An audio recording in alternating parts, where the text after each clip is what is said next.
The City Council committee rejected the mayor's choice for a development plan at George Floyd Square, specifically at the former Speedway gas station known as the People's Way. Well, this comes nearly 3 weeks after the city announced Agape Movement would have exclusive development rights for 2 years to develop that site if approved by the council.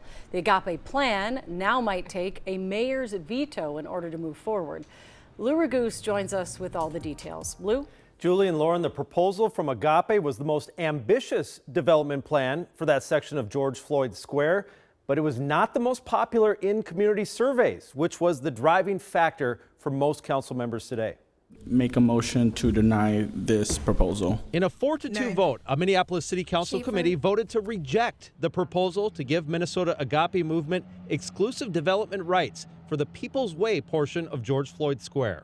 The Violence Interrupter Group's idea involved a 6-story building, including a museum, a cafe, and more at the site of the former gas station at 38th in Chicago. But the morning started off with 2 council members voicing opposition to the plan supported by Mayor Jacob Frey. We are concerned that the Minnesota Agape Movement may not have the experience and support for carrying out this proposed project. Besides Agape having no experience in real estate development or memorial sites, Councilmember Soren Stevenson said that wasn't even the plan that had the most community support. We cannot ignore what constituents are clearly asking for.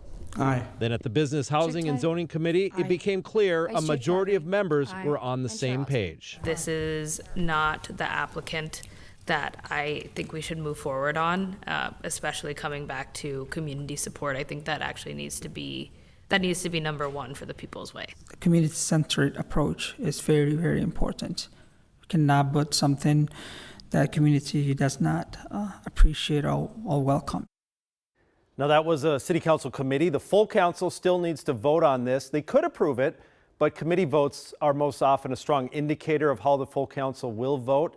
Now, if the council rejects it, this issue could be up to the mayor to decide whether to veto. I'm still waiting on a response from the mayor. I hope to have that by 6, Julie. Lou, it almost is starting to feel like this may never get done. I mean, this has been years.